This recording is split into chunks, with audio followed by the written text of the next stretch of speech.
हेजकेल की पुस्तक जब हम पढ़ते हैं तो मेरे लिए आश्चर्य की बात यह है, उस समय में भी हेजकेल अपनी पुस्तक में ज्यादातर जो भविष्यवाणियां कर रहा है परमेश्वर की ओर से, जो उनको बोल रहा है, वो दिल के विषय में बहुत बोल रहा है। ठीक है, जबकि वो समय है कि लॉ का, कानून का समय है। वो उस समय पे लॉ पे सही से चल रहे हैं नहीं चल रहे हैं, वो समय है। वो उस समय तक यीशु मसीह नहीं आए हैं।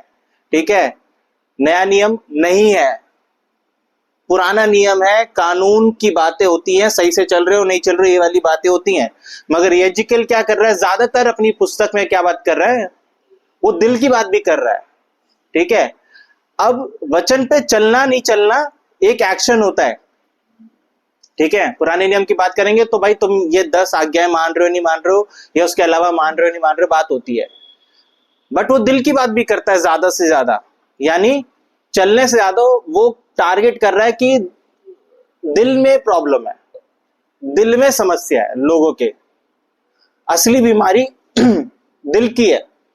जो आज बाहर लक्षण दिख रहे हैं बुराई के इजराइलियों के ऊपर, हेजकेल बोलता है वो उनके लक्षण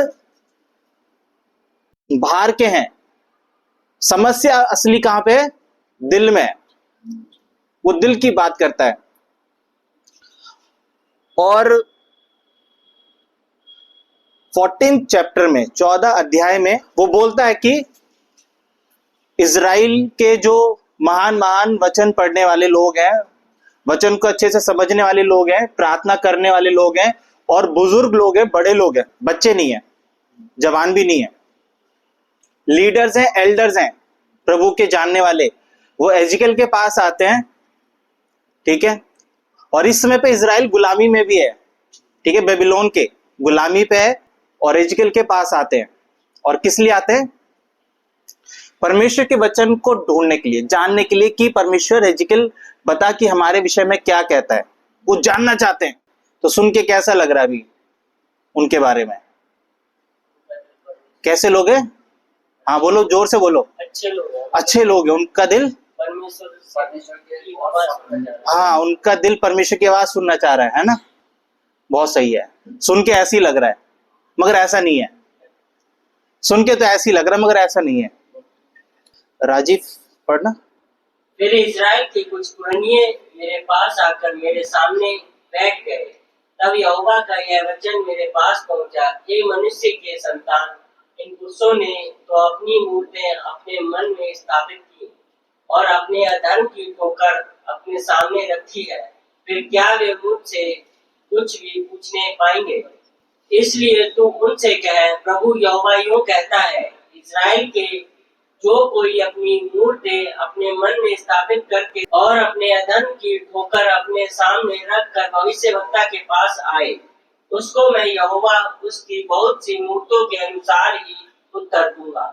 इससे इजराइल का घराना जो अपनी मूर्तों के द्वारा मुझे त्याग कर दूर हो गया है, उन्हें मैं उन्हीं के मन के द्वारा हंसाऊंगा। तो इस हमने शुरू में क्या कहा कि भाई बड़े लोग हैं, प्रभु के वचन को जानने वाले हैं, फॉलो करने वाले हैं, और किसके पास आए, प्रभु के दास के पास आए। और किस लिए आए, जानना चाहते हैं प्रभु क्या कहना चाहता है। इससे हम क्या एक अजम्पशन लगा रहे हैं, हम ये समझ रहे हैं कि भाई अच्छे लोग हैं, प्रभु के वचन को खोजने वाले लोग हैं। बट क्या कहता है यहाँ पे, हेजकेल नहीं कह रहा है। ठीक है, यहाँ पे हेजकेल नहीं कह रहा है, यहोवा कह रहा है। यहोवा का ये वचन मेरे पास पहुंचा, है ना। हेजकेल बोलता है, क्या बोलता है, इन पुरुषों ने तो अपनी मूर्तें अपने मन में स्थापित की है। ठीक है, इंग्लिश में वो मन नहीं है, दिल है। ठीक है, तो परमेश्वर कह रहा है जो मेरे पास आए हैं मेरा वचन पूछने के लिए, ढूंढने के लिए, मगर इन लोगों ने अपने दिलों में मूर्तियां स्थापित कर रखी हैं और अपने अधर्म की ठोकर अपने सामने रखी है। ठीक है, और फिर दोबारा से वही बोलते, इसलिए तू उनसे कहे, प्रभु यहोवा ये कहता है, इजराइल के घराने में से जो कोई अपनी मूर्तें अपने मन में स्थापित करके मेरे पास आएगा तो परमेश्वर उसको उसके अनुसार उत्तर देगा। ठीक है, अभी सुन के कैसा लग रहा है? जो हम सोच रहे थे उसके विपरीत है ये। हमें लग रहा था कि भाई लोग गुलामी में हैं, ठीक है, और परमेश्वर के वचन के खोजी हैं, ठीक है। सच में वो उसी आए हैं, हिजकेल से बात करने आए कि परमेश्वर का वचन क्या कहता है, हमें बता, हम गुलामी में हैं। और ये सही दिख रहा है, एक्शन तो सही दिख रहा है। भाई परमेश्वर के वचन को पूछने आए, गलत क्या कर रहे हैं? सब जगह तो बोलते हो परमेश्वर से पूछो, परमेश्वर से पूछो, परमेश्वर से पूछ रहे तो परमेश्वर तो बोल रहे भाई तुम लोग तो गड़बड़ है, ठीक है। तो गड़बड़ क्या है यहाँ पे? हिजकेल और परमेश्वर क्या बोलते हैं हिजकेल के द्वारा कि उन्होंने अपनी मूर्तें जो है अपने दिल में अब स्थापित कर ली है। इजराइल का एक बहुत बड़ा पाप रहा है जब से वो मिस्र से निकल के आए, वो था मूर्ति पूजा, बहुत बड़ा पाप रहा। और बहुत बार परमेश्वर ने उस पाप के लिए उनको क्या दी? ताड़ना दी है, डांट लगाई है, बहुत बार गिरते फिर उठते, फिर गिरते फिर उठते। ये बहुत बड़ी उनकी कमजोरी रही है। अभी क्या हो गया? अभी कोई भी मूर्ति फिजिकल रूप से नहीं है, अब कोई मूर्ति नहीं है, अब मूर्ति दिल में है। अब हम सोचेंगे कि भाई दिल में मूर्ति क्या है? देखो बाहर मूर्ति है तो दिख रही है, मगर दिल में मूर्ति बसा ली उन लोगों ने अपने। वो लोगों ने अपने दिल में परमेश्वर की जगह मूर्तियों को दे दी है। जो मूर्तियां बाहर होती थी अब अपने दिल में बसा ली है। तो हम ये मान के चलते हैं कि भाई हमें लगता है, और खासकर फॉरेन कल्चर में भी लगता है और मसीह में भी आने के बाद, कि भाई हम पहले अलग अलग धर्मों से आए हैं। हाँ पहले हम मूर्ति पूजा में थे, बट अब तो हम मूर्ति पूजा में नहीं है। हम अब इस सिन से, इस बुराई से बचे हुए, अब हम इसमें नहीं बचे हुए जैसे वो लोग भी सोच रहे थे। ऐसी कोई गड़बड़ी अब नहीं है। हाँ अब ऐसा कुछ नहीं है, गड़बड़ी नहीं है। तो ये वचन हमारे लिए नहीं है, ये उनके लिए है जो इस गड़बड़ी में फंसे हुए हैं, ठीक है। एक बहुत बड़े प्रचारक है, वो क्या कहते हैं मूर्ति पूजा के ऊपर? उनका नाम है तिमोथी केलर। जब आप किसी सृजित वस्तु से वह पाने की आशा करते हैं जो केवल परमेश्वर ही आपको दे सकता है, तो वह मूर्ति पूजा है। अभी थोड़ी स्पष्टता आई है। मूर्ति कौन सी मूर्ति और क्या है मूर्ति?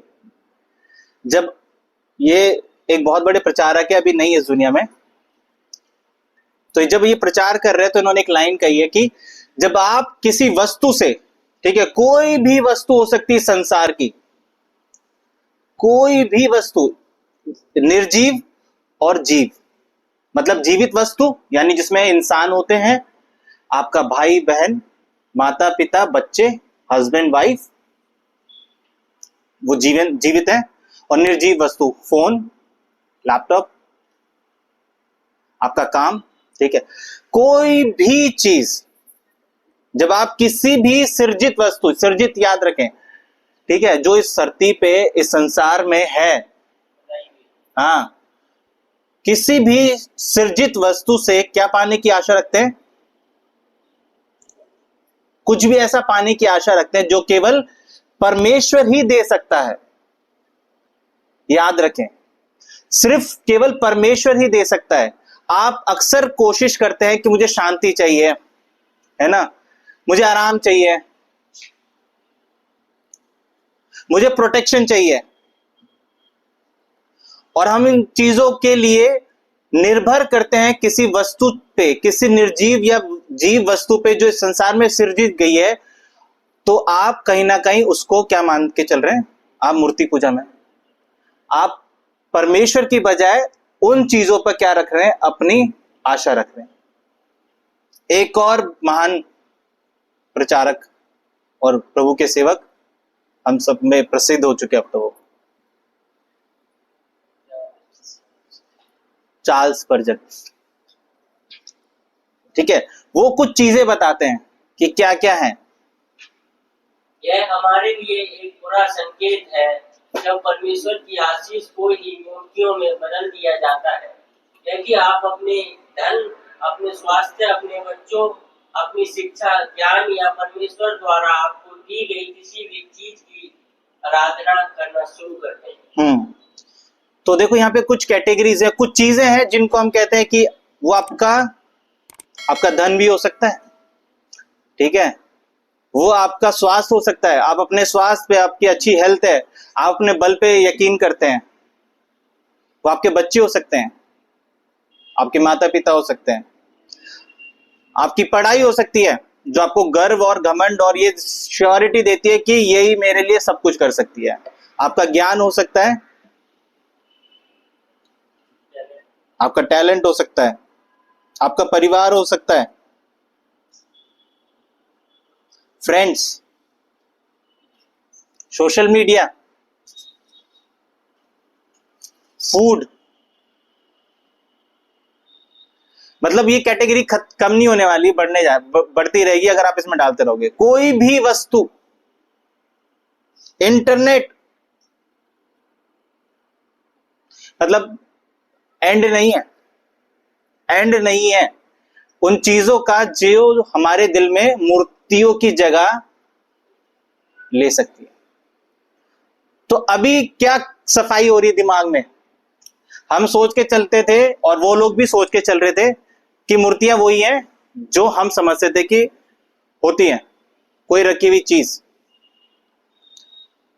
मगर परमेश्वर यहां पे सीधा बात करता है दिल की, ठीक है। हम बाहर से तो बहुत साफ सुथरे सजे हुए आत्मिक तौर से दिख सकते हैं, मगर दिल की सुंदरता या दिल की बीमारी वो खास तौर पे या तो हमें पता होगी या परमेश्वर को पता होगी।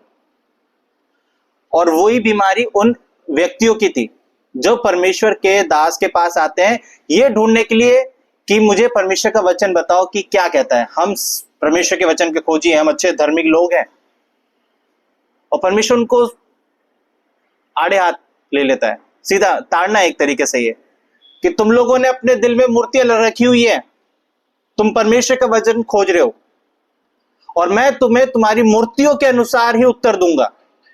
मूर्तियों के अनुसार उत्तर का मतलब है कि मूर्तियां कोई उत्तर नहीं देती हैं। प्रॉब्लम क्या है? प्रार्थना करना, वचन को पढ़ना, फास्टिंग करना गलत नहीं है, ठीक है। सवाल ये उठता है तो फिर क्या हम प्रार्थना कर रहे हैं, परमेश्वर का वचन पढ़ रहे हैं और फास्टिंग भी कर रहे हैं अपने आप को प्रभु में बढ़ाने के लिए, तो फिर क्या बेकार है, व्यर्थ है? ना ही करें, आज तो बोल दिया बेकार है तो ना ही करें। नहीं, इसका मतलब ये नहीं है, इसका मतलब ये नहीं कि आप हम बाइबल नहीं पढ़ेंगे, हम प्रार्थना नहीं करेंगे, या जो व्यक्ति फास्टिंग कर रहा है प्रभु में बढ़ने के लिए वो नहीं करेगा, इसका मतलब ये नहीं है। प्रॉब्लम दिल की है, आप समझो, प्रॉब्लम हाथ के कामों की नहीं है। अभी भी हम अगर समझ पा रहे हैं, आपकी प्रार्थना, आपका वचन पढ़ना, फास्टिंग करना अच्छा है, प्रभु चाहता है कि वो करें, हम प्रभु में बढ़ें, मगर प्रॉब्लम तो दिल की है, बीमारी तो कुछ और है। जैसे अक्सर क्या होता है, बुखार आता है, शरीर गर्म होता है, बुखार आया तो शरीर गर्म है। प्रॉब्लम ये नहीं कि शरीर गर्म है, प्रॉब्लम ये है कि बुखार है, बैक्टीरिया है। शरीर गर्म तो एक लक्षण है। क्या है? लक्षण। हम अक्सर लक्षणों को पे ज्यादा ध्यान देते हैं, लक्षण हमें बीमारी तक नहीं पहुंचा सकते जब तक हम ब्लड टेस्ट ना करें। तो यहां पे प्रॉब्लम ये नहीं कि हम बाइबल पढ़ रहे हैं, प्रार्थना कर रहे हैं, वो सब बेकार है, उससे कुछ होगा या नहीं होगा। ऑफ कोर्स वो हमारी आत्मिक ग्रोथ के लिए जरूरी है, मगर परमेश्वर कहता है कि तुम्हारे दिल में प्रॉब्लम है, तुमने अपने दिल में अब उस मूर्तियों को तो तुम छोड़ चुके हो जिससे तुम आए थे, मगर अब तुमने दिल में अपने वो मूर्तियां बसा ली है। हम बाहरी रूप से तो बदल चुके हैं, मगर व्यक्तिगत और जैसे कहते हैं ना कि मानसिक रूप से अभी भी अंदर वो भावनाएं उत्पन्न होती हैं। तो प्रॉब्लम दिल की है।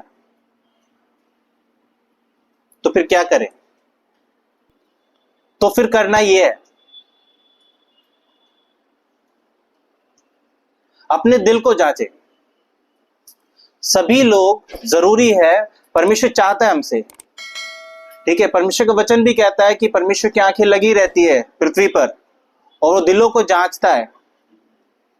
तो अपने दिल को खुद भी जांचे। परमेश्वर दिलों को जांचने वाला परमेश्वर है। वो हमारे बाहरी कामों से ज्यादा हमारे दिल के बारे में चिंता करता है। और यहेजकेल की पुस्तक इस बात का सबूत है। व्यवस्था होने के बावजूद अगर यहेजकेल दिल की बात ज्यादा कर रहा है तो वो वहां तक पहुंच चुका है, प्रॉब्लम तक। वो लॉ की बात नहीं कर रहा है, कानून व्यवस्था की बात नहीं कर रहा है, वो दिल की बात कर रहा है। तो जरूरी है कि हम अपने दिल को जांचें। और जब दिल को जांचने की बात होती है तो ये बात है संबंध की, रिलेशनशिप की। क्या है? हम दिल में अक्सर जगह देते हैं उन चीजों को जो हमारे लिए प्राथमिकताएं रखती हैं, प्रायोरिटी रखती है, जिसको हमें लगता है कि भाई ये मेरे लिए ज्यादा जरूरी है। ठीक है, मैंने एलिजा से पूछा एक दिन कि आजकल तुम बहुत गेम खेलने लग गए हो, ठीक है, बच्चे भी गेम खेलने लग गए आजकल। तो मैंने बोला कि तुम्हारे दिमाग में हमेशा गेम चलती रहती, मुझे पता है। तुम ब्रश कर रहे हो तब भी गेम चल रही है, तुम खाना खा रहे हो तब भी गेम चल रही है। तो उसने बोला नहीं ऐसा नहीं है। मैंने बोला बेटा है ऐसा, मुझे पता है। मैंने बोला सुबह उठते हो ना, जब सोचो क्या सोच रहे होते हो। तो वो हंसने लग गया। तो उसकी हंसी ने मुझे बता दिया। तो इससे हम अपने दिल को बहुत अच्छे से जान सकते हैं। सुबह उठते ही हमारे दिल में सबसे पहले क्या आता है?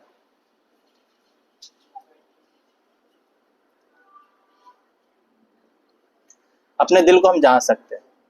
ठीक है, ये सबके लिए है, जो बैठ के बोल रहा है यहाँ पे व्यक्ति, उसके लिए भी है। ठीक है, ये संबंध की बात है कि परमेश्वर के साथ संबंध कैसा है हमारा। प्रॉब्लम दिल की है।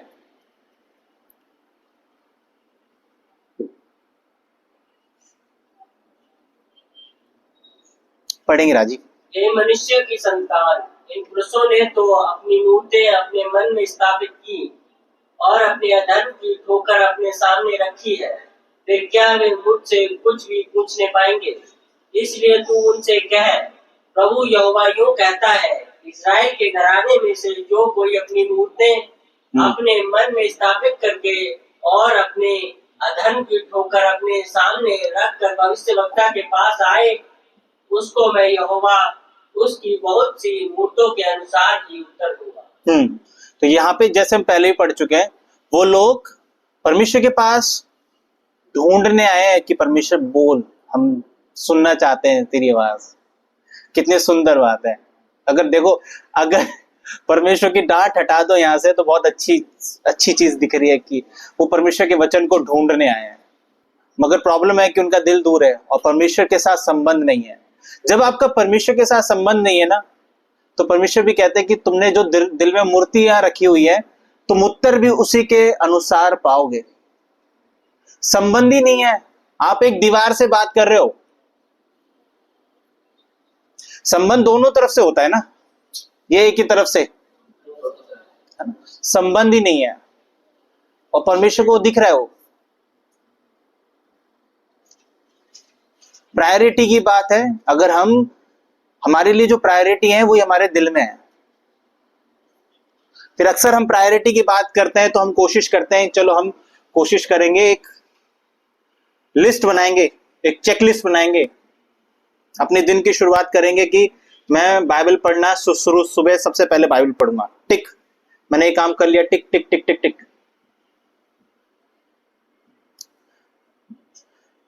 वो भी नहीं चाहता परमेश्वर। परमेश्वर नहीं चाहता है कि परमेश्वर के साथ आप बैठना, बाइबल पढ़ना एक क्या है, एक काम है। हाँ, एक काम है। आपने उसको टिक कर दिया टमाक, और फिर शाम को जब आप बेड पे हो तो आप खुशी से शांति से बैठे, आज मैंने प्रार्थना करी है और बाइबल भी पढ़ी है और मैं बोल सकता हूं। कोई काम नहीं है, संबंध है। इस इमेज को देखेंगे, ठीक है। पहली वाली चीज क्या है कि हम सीखते हैं कि परमेश्वर पहले, फिर उसके बाद हस्बैंड वाइफ, उसके बाद फैमिली, उसके बाद काम, उसके बाद दुनियादारी, सारे काम। वो अच्छा है बट परफेक्ट नहीं कहूंगा मैं। दूसरे वाला ज्यादा अच्छा है कि जब हम अपने हर एक एरिया में किसको रखते हैं? परमेश्वर को रखते हैं। वो कुछ इस तरीके से पहले वाला कि प्रभु मैंने आपको अपना टाइम दे चुका हूं सुबह का, जैसा मैंने कमिटमेंट किया था, और वो मुझे काफी शांति दे रहा है कि मैंने अपने दिन का पहला टाइम प्रभु तुझे दे दिया। अब बाकी चीजें मैं अपने अकॉर्डिंगली करूंगा, कोई डिस्टरबेंस नहीं चाहिए। चाहे मैं दोस्तों से मिलूं, चाहे मैं काम करूं, उधर प्रभु आपकी इन्वॉल्वमेंट नहीं चाहिए। Sorry, close the door. ये कुछ इस तरीके से है कि प्रभु को टाइम दे दिया, प्रभु बस आपका यहां तक का था टाइम स्लॉट, मीटिंग क्लोज, ठीक है। उसके बाद अब बाकी चीजों का टाइम स्लॉट रखा, मीटिंग रखी है, काम वाइफ के साथ अलग है, हस्बैंड, परिवार, काम धंधा, अपना personal time, Instagram, Facebook, YouTube, फटावर, जितना भी दुनियादारी है, उधर प्रभु आपकी इन्वॉल्वमेंट नहीं चाहिए। मैंने आपको अपना टाइम दे चुका हूं। ये कुछ इस तरीके से है पहला वाला डायग्राम। मगर बेहतर क्या है, जो हमें और बेहतर और प्रभु के साथ जो रिलेशनशिप उसको बेहतर करने में मदद करता है, वो ये है कि ना केवल हम प्रभु को पहला समय दें, बल्कि अपने जीवन का हर एक हिस्सा, चाहे वो प्रभु, चाहे हम अपने बच्चों के साथ हैं, चाहे अपने वाइफ के साथ हैं, हस्बैंड के साथ हैं, इवन सबसे ज्यादा टाइम हम अपने काम में देते हैं, या अपने फ्रेंड्स में देते हैं, या एंटरटेनमेंट में देते हैं, उधर भी प्रभु होना चाहिए। मस्ट है, उधर प्रभु होना चाहिए। प्रभु ये चाहते हैं। पहले वाली पिक्चर वही दिखाती है जो लोग हिजकिय्याह के पास आते हैं परमेश्वर का वचन ढूंढने के लिए। वचन तो ढूंढ रहे हैं, मगर बाकी चीजों में वो क्या है, परमेश्वर का दरवाजा बंद है, आवाज नहीं आनी चाहिए। तो प्रायोरिटी की बात है, और प्रायोरिटी को याद रखें आप, हम सभी लोग भाई बहन, लाइफ के हर एक एरिया में प्रभु चाहते हैं। तो जब पता चल गया भाई हार्ट में इतनी प्रॉब्लम है, बीमारी है और ठीक नहीं हो सकता, या मतलब हो सकता है, या प्रॉब्लम तो है, सीवियर प्रॉब्लम है, गंभीर समस्या है, ठीक है, तो प्रभु उसके साथ निवारण भी देते हैं, प्रभु उसके साथ रास्ता भी देते हैं। और प्रभु चाहते हैं कि हम क्या करें, मुड़े, रिपेंट करें। इसी में 6वां अध्याय क्या बोलता है परमेश्वर का वचन? इसलिए इस्राएल के घराने से कह, प्रभु यहोवा यूं कहता है, फिरो और अपनी मूर्तों को पीठ के पीछे करो और अपने सब घृणित कामों से मुंह मोड़ो। यहाँ पे इस वचन में 3 चीजें परमेश्वर ने करने के लिए बोली है। अगर ओवरऑल देखेंगे तो परमेश्वर कह रहा है कि बुरे कामों को छोड़ो, ठीक है, मगर 3 चीजें करने के लिए बोली है। पहला है कि फिरो, पीठ के पीछे करो और मुंह मोड़ो। इंग्लिश में पहला है repent, turn from and renounce. तीनों का मिलता जुलता एक ही मतलब है, ठीक है। मुड़ने के लिए बोल रहे हैं परमेश्वर, किससे? अपने घृणित कामों से मुंह मोड़ो। रिपेंट करने के लिए बोल रहे हैं। अच्छा चलो, आज तो हमें पता चल गया कि हिजकिय्याह की पुस्तक से परमेश्वर कहते हैं अपने दिल को सुधारो। ओके, ठीक है, पता चल गया है, बट स्टिल आगे चल रहे हैं। रिपेंट का मतलब है मुड़ना, और बेहतर तरीके से। हिब्रू की भाषा में रिपेंट को लिटरली उसका मतलब होता है कि आप मुड़ गए, उस रास्ते से मुड़ गए, ठीक है। रिपेंट का मतलब सीधा होता है क्या? मुड़ना। जब एक बंदे को पता चल गया है, उदाहरण के लिए एक गाड़ी है, जिस बंदे को पता चल गया आगे मैं गलत रास्ते पे जा रहा हूं, तो पता चलना काफी है, यह मुड़ना काफी है, मुड़ना जरूरी है। आप लोगों के लिए सवाल है, आपको पता चल गया कि आप जिस रास्ते पे जा रहे हैं वो गलत रास्ता है, तो सिर्फ पता चलना काफी है या वहां से मुड़ना काफी है? मुड़ना जरूरी और काफी है। और परमेश्वर का वचन भी यही कहता है, हमें पता होना कि हमें परमेश्वर चाहता है कि हम रिपेंट करें, मुंह मोड़े उन चीजों से जो हमारे दिल में आज क्या है, मूर्तियां बनी हुई हैं। तो मुंह मोड़ना जरूरी है। मुंह मोड़ने का मतलब है कि उन रास्तों से मुड़ना। और एक गंभीर परिस्थिति है भाई बहन, अगर हमें पता है कि ये रास्ता खतरनाक है, नॉलेज लेने के लिए हम कलीसिया और बाइबल को नहीं पढ़ते, कि हमें नॉलेज है, हमें वचनों की नॉलेज है, हमें ज्ञान है, तो इसलिए हम बाइबल के वचनों को नहीं सीखते हैं, नहीं सुनते हैं। बल्कि वो जीवित वचन है, वो हमारे जीवन में परिवर्तन लाना चाहिए। वो सिर्फ ज्ञान अर्जित करने के लिए नहीं है, ज्ञान को इकट्ठा करने के लिए नहीं है, नहीं तो वो भी एक तरीके से रखी हुई रद्दियां हैं हमारे दिलों में। जैसे लाइब्रेरी में किताबें रद्दियों की तरह रखी रहती हैं जिनको कोई पढ़ने वाला नहीं है, वैसे वचन हैं जो हमारे दिलों में रखे हुए हैं बट उनसे कोई बदलाव नहीं है, तो वो भी एक रद्दी की तरह है। बदलाव लाना जरूरी है, ज्ञान को सिर्फ अर्जित करना नहीं है। और वो बदलाव कब आता है? जब दिल क्या है, जब दिल धड़केगा। अभी तो दिल में बीमारी है। और मैंने क्या कहा था शुरुआत में, हिजकिय्याह की पुस्तक दिल के बारे में बहुत बोलती है, ठीक है। तो एक वचन और है, और ये जरूरी है हमारे लिए जानना। पहली बात कि हमारा दिल, हमें पता होना चाहिए, बीमार है। जब तक पता ही नहीं होगा तो वो क्या हो चुका है, हमें ये पता ही नहीं है कि मुंह पे काला लगा है तो हम मुंह साफ नहीं कर पाएंगे, यहाँ पे कुछ काला लगा है। पहले पता होना चाहिए कि हाँ, हमने दिल में आज वो मूर्तियां बैठा ली हैं जो संसार की नहीं है बट उससे भी ज्यादा है। और जब हमें पता चल गया तो याद रखें कि परमेश्वर चाहता है कि हम मुड़े। हम क्या करें? मुड़े। नहीं मुड़ते हैं तो हम उसी रास्ते पे आगे चले जा रहे हैं जिसको हमें पता है कि गलत रास्ता है। और जब हमें मुड़ने के लिए हमने परमेश्वर के पास आते हैं तो परमेश्वर दयालु है। परमेश्वर दयालु है। जो लोग कमजोर होके उसके पास आते हैं वो उन्हें छोड़ता नहीं है उनकी हालत पे, बल्कि वो उन्हें नया करता है। रिनाउंस का मतलब है नया करता है, उनके दिल को नया करता है। और ये वचन है हम सब के लिए। इस वचन को आज हम सब लेके जाएंगे। पढ़ो राजीव। मैं उनका हृदय एक कर दूंगा और उनके भीतर नई आत्मा उत्पन्न करूंगा और उनकी देह में से पत्थर का सा हृदय निकाल कर उन्हें मांस का हृदय दूंगा, जिससे वे मेरी विधियों पर नेक चला करें और मेरे नियमों को माने, और वे मेरी प्रजा ठहरेंगे और मैं उनका परमेश्वर ठहरूंगा। सारा काम अब किसको कौन करेगा? हमें कुछ नहीं करना है। ये है परमेश्वर का प्रेम, ये परमेश्वर की दया। और उससे ज्यादा केयर किसी की नहीं है कि जब परमेश्वर खुद बोलता है कि तुम पत्थर वाले दिल के हो, तुमने अपने दिलों में मूर्तियां रखी हुई, करप्टेड हो तुम लोग। बट जब हम परमेश्वर के पास आते हैं कमजोर होके, तो वो खुद क्या बोलता है? मैं करूंगा उनका हृदय नया। कौन करेगा? परमेश्वर कहता है मैं करूंगा, तुम नहीं कर सकते हो, मैं करूंगा।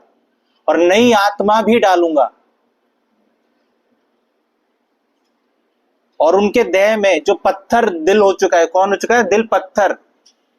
पत्थर पे जितनी भी ज्यादा आप पानी डाल लो, बीज बोलो, वहां पे कोई पौधा नहीं उग सकता, ठीक है। एक दृष्टांत है ना बीज बोने वाले का, तो कुछ बीज पथरीली भूमि पे गिरे तो पत्थर पे कोई वृक्ष, तो जब दिल पत्थर हो जाता है ना तो उसमें कोई भी चीजें नहीं जाती है। और वैसे ही हमारा दिल कई बार पत्थर हो चुका होता है। परमेश्वर का वचन भी क्या होता है? टकराकर, मगर परमेश्वर जानता है हमारे दिल की स्थिति को। सबसे अच्छी और सुंदर बात यह है, और वो कहता है कि मैं तुम्हारे अंदर से पत्थर का सा हृदय निकाल कर तुम्हें क्या दूंगा, एक मांस का हृदय दूंगा, यानी जिंदा, जो धड़कता होगा, जो रिसीव करेगा परमेश्वर के वचन को। और सिर्फ यहां तक नहीं है, देखो सिर्फ यहां तक नहीं है, जो मैंने पहले भी बोला था, परमेश्वर चाहता है संबंध। और वो कहता है कि वे मेरी प्रजा ठहरेंगे और मैं उनका परमेश्वर ठहरूंगा। हम उसके ठहरेंगे प्रजा और वो हमारा परमेश्वर ठहरेगा। यह है सबसे सुंदर बात, कि हमारी दिल की बीमारी के होने के बावजूद भी हमें वो छोड़ेगा नहीं।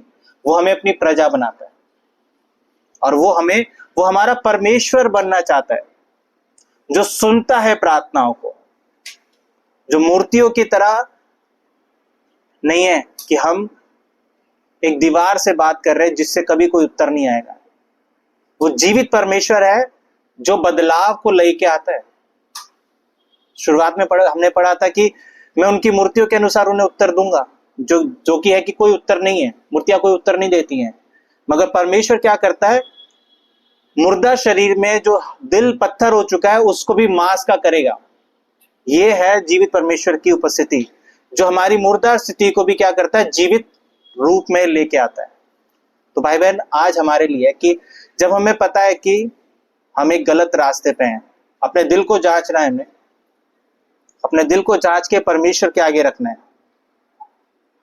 और जब तक हमें अपने दिल की बीमारी के बारे में नहीं पता है तो हम परमेश्वर से रिपेंट भी नहीं कर सकते। हम किस बारे में बात करेंगे परमेश्वर से? और अगर हमें पता है और हम उस दिल को जांचने के बाद भरोसा करके परमेश्वर के पास आते हैं, तो याद रखें वो दयालु और रिसीव करने वाला परमेश्वर है। वो प्रॉमिस करता है इस वचन में कि वो नया कर देगा सब कुछ, सब कुछ। तो इस वचन के साथ हम प्रार्थना करेंगे।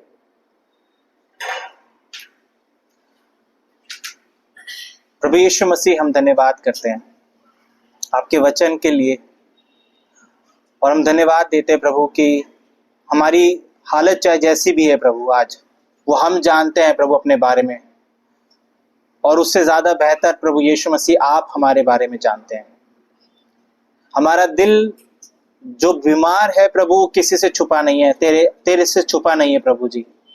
हम दुनिया में प्रभु उसको छुपा सकते हैं किसी से भी, मगर प्रभु उसकी हालत प्रभु तुझसे छुपी नहीं है प्रभु। और बहुत सी चीजें हैं प्रभु जिनको प्रभु हमने अपने दिल में मूर्तियों की तरह बसा लिया है प्रभु। आज हम चाहते हैं प्रभु कि हम उस पत्थर दिल में प्रभु तुझे जगा दें, और वो दिल को प्रभु जो पत्थर हो चुका है प्रभु, तू उसे मांस का कर दे प्रभु। हम प्रार्थना करते हैं प्रभु, तेरे हाथ पे भरोसा रखते हैं प्रभु, तेरे वचन पे भरोसा रखते हैं प्रभु कि तू हमारी पत्थर वाली स्थिति को बदल कर जीवित वाली परिस्थिति में लेके आ प्रभु। इस वचन को प्रभु कलीसिया के ऊपर प्रभु हम चाहते हैं कि तेरे पवित्र आत्मा सबके दिल में प्रभु बैठा सके, और जो हृदय प्रभु पत्थर हो चुके हैं प्रभु, तू उनको मांस का हृदय दे प्रभु। जो तेरे काम पे, तेरे हाथ पे भरोसा रखते हैं और तेरे पास आते हैं प्रभु आज, और वो अपने आप को पश्चाताप में लेके आते हैं प्रभु, तू उनके शब्दों को, तू उनके दिल को सुन प्रभु।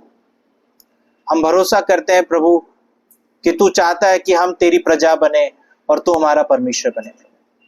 हम चाहते हैं प्रभु कि इस वचन के अनुसार हम भरोसा रख सकें प्रभु।